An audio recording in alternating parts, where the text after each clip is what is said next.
questão número 19 tem aqui uma circunferência, uma reta. O que é isso aqui? Pedro pretende construir um muro de 19 metros de comprimento, certo? Será que é isso aqui? Este muro deve tangenciar um canteiro em formato circular. Deve ser isso aqui o canteiro e isso aqui o muro. Coisa feia, hein? Canteiro e um muro aqui colado no canteiro. Tá meio estranho esse negócio aqui. Por que não coloca logo uma circunferência e uma reta? Tem que botar essa historinha de canteiro, muro? Tá. No sistema cartesiano x, o, y, ao lado temos um segmento OP que representa o trecho de um muro e uma circunferência lambda. Tá aqui, circunferência e aqui o trecho do muro. É uma circunferência de centro C, tá aqui, e raio R, que representa o canteiro e tangencia o muro no ponto P, tá aqui. Pedro definiu um ângulo AOP, calma aí, AOP. Um ângulo AOP cuja medida é alfa, tá aqui o ângulo alfa. Sendo OP igual a 13, OP igual a 13, isso aqui vale 13.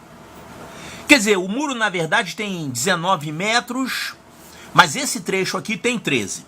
E ele ainda deu que a tangente de alfa vale 2,4. Tangente de alfa vale 2,4. Pode-se afirmar que o centro C do canteiro, aqui ó, o centro C do canteiro tem por coordenadas cartesianas, aqui as opções. Claro que o x aqui desse ponto é 0, né? Tá no eixo Y, então o x dele é 0. É tudo 0 alguma coisa. Então a gente tem que descobrir quanto é que mede isso aqui, ó, de O até C. Esse segmento de O até C é o Y desse ponto C. O x você já sabe que é 0, só falta descobrir o Y então. Agora deixa eu chamar a atenção de uma coisa para vocês. Tem alguns triângulos que aparecem toda hora nas questões de prova, sabia? Por exemplo, esse triângulo aqui, eu acho que é o triângulo mais famoso, porque ele aparece em praticamente toda a prova. É o triângulo que tem ângulos 30 graus, 60 graus e 90 graus. Esse triângulo aqui apareceu na questão 1 dessa prova. E apareceu, se bem que você não precisou usar, na questão 5.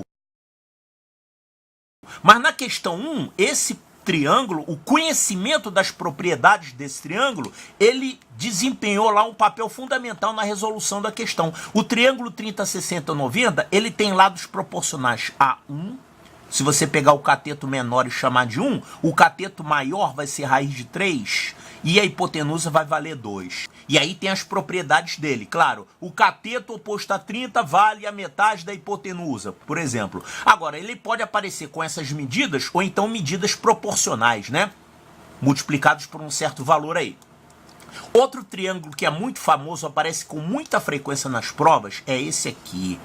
Ele se chama triângulo pitagórico básico. Sabe o que é um triângulo pitagórico? Triângulo pitagórico é um triângulo que tem lados inteiros, como números inteiros.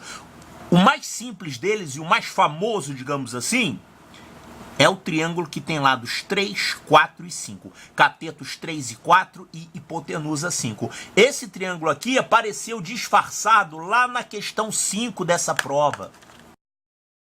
Pode olhar lá na questão 5 dessa prova, o triângulo ADE é um triângulo desse tipo, ADE. Só que ao invés de aparecer 3, 4, 5, apareceu 6, 8 e 10, com lados multiplicados por 2. Bom, tem outros triângulos que aparecem com muita frequência. Esse aqui, por exemplo, é o triângulo retângulo que tem os catetos iguais. Então, se ele tem os catetos iguais, ele é isósceles, ele tem aqui um ângulo de 45 e 45. Qual é a relação entre os lados desse triângulo? Se você tiver um cateto valendo 1, o outro cateto vale 1 também, porque ele é isósceles, e a hipotenusa vale raiz de 2. Claro que tudo isso aqui você pode concluir usando o teorema de Pitágoras, mas se você já conhece previamente esses triângulos, você não precisa ficar usando o Pitágoras toda hora. Você já enxerga a proporção entre os lados mais rapidamente. E tem um outro triângulo que não é tão famoso. O que seria um triângulo famoso? É um triângulo que aparece com frequência nas provas, tá? É esse triângulo aqui, ó. O triângulo retângulo que tem lados iguais a 5, 12 e 13. Esse é um triângulo que ele não aparece com tanta frequência, mas costuma aparecer de vez em quando. Aqui nessa questão tem um triângulo desse tipo. Esse triângulo aqui é um triângulo retângulo, sim senhor. Se você colocar catetos iguais a 12 e 5, você vai ver que a soma dos quadrados desses catetos aqui, 12 ao quadrado, mais 5 ao quadrado, quanto é que dá isso aqui? Isso aqui dá 144 mais 25, que dá 169. E 169 é 13 ao quadrado. Então esse triângulo aqui realmente é um triângulo retângulo. Isso aqui é o teste que você faz para checar se um triângulo é retângulo, né? Você pega o lado maior, que seria um candidato à hipotenusa. A hipotenusa é sempre o maior lado, né? Então, se o quadrado do maior lado for igual à soma dos quadrados dos outros dois, então quer dizer que o triângulo é retângulo. E aqui tem um triângulo desse tipo. Como é que eu desconfio que eu tenho um triângulo desse tipo? Porque nessa figura aqui tem dois elementos que me lembram desse triângulo. Um elemento é uma hipotenusa valendo 13. E aqui a gente tem esse segmento valendo 13. Se a gente pegar esse triangulinho aqui de baixo, ó, ele é um triângulo retângulo, porque eu tracei aqui a projeção desse ponto P, deu aqui no A, né? Claro, quando você pega um ponto e traça essas paralelas aos eixos X e Y, você vai ter ângulos retos. Tem um ângulo reto aqui e tem um ângulo reto aqui também. Então ele é retângulo, ele tem uma hipotenusa 13 e olha só, eu não tenho os valores dos catetos, mas eu tenho esse ângulo aqui, ó. Eu tenho que a tangente desse ângulo é 2,4. Esse ângulo seria esse aqui, né? Como se fosse esse aqui o alfa. E quanto que é a tangente desse ângulo aqui nessa figura? A tangente desse alfa dessa figura vale 12 sobre 5. 12 sobre 5, que é 2,4. Então, olha só, tangente de alfa é 2,4. Então, esse alfa é igual a esse alfa. Portanto, esse triângulo aqui é semelhante a esse. E além de ser semelhante, ele é congruente, porque ele tem os ângulos iguais e tem ainda essa hipotenusa igual. Então, os outros lados são iguais também. Sendo assim, já que aqui é 13 e aqui é esse ângulo alfa, cuja tangente é 2,4, você tem aqui que essa medida vale 5 e essa medida aqui vale 12. Então esse triângulo aqui é um triângulo desse tipo aqui, tá? É o triângulo 12, 13, 5. Presta atenção nele. Ele tem lá no seu livro de geometria do 9º ano. Pode olhar lá no seu livro de matemática, numa seção de geometria. Você vai ver esse triângulo lá, onde fala de relações métricas no triângulo retângulo, onde explica teorema de Pitágoras. Deve ter esse triângulo lá. A diferença é que nem sempre no livro escolar eles chamam a atenção. Olha, esse triângulo aparece muito nas provas. Isso normalmente não é importante num livro escolar, né? Mas se você está estudando para um concurso, sim, isso aqui é um detalhe importante. Esse triângulo aparece com relativa frequência. E olha só que interessante, tem outro triângulo nessa figura que é desse tipo também. Vou fazer o seguinte, vou fazer essa figura maiorzinha e eu vou mostrar que tem outro triângulo desse tipo aqui nessa figura. Ele está escondido, mas depois que você enxerga ele, você mata a questão em uma linha. Então eu fiz a figurinha aqui um pouco maior, olha só o que vai acontecer. Tem aqui o ângulo alfa, tem aqui esse ponto P. P é o ponto de tangência entre essa reta e a circunferência, né? Olha só, bizu para você lembrar em questões desse tipo. Toda vez que você tem uma reta tangenciando uma circunferência, você tem que lembrar que vai acontecer isso aqui, ó. O que é isso que eu fiz aqui? Eu tracei um raio ligando o centro dessa circunferência a esse ponto de tangência. Qual é a propriedade que tem aqui? É que o raio é perpendicular à tangente. Outro dia eu fiz um vídeo demonstrando isso, né? Então toda vez que você tem uma reta tangenciando a circunferência, se você ligar o centro ao ponto de tangência, você vai ter aqui um ângulo reto. Raio é perpendicular à tangente. Lembre-se sempre disso. Claro, não é qualquer raio, é aquele raio que vai até o ponto de tangência. Tá, e agora olha só para esse triângulo que foi formado aqui. Ó, aqui a gente não tem um ângulo alfa? Sim, mas os eixos cartesianos são perpendiculares, então isso tudo aqui é 90 graus. Sendo assim, esse ângulo aqui vale quanto? 90 menos alfa. Esse ângulo aqui é 90 menos alfa. Agora, olha para esse triângulo retângulo aqui, ó. Da origem até o ponto P até o ponto C. Esse triângulo retângulo que você formou, ele tem aqui um ângulo de 90 menos alfa. Aqui é 90. Quanto dá esse ângulo aqui? Faz a conta. 180 graus e a soma. Se você tirar 90 e tirar isso, vai sobrar quanto para esse ângulo aqui?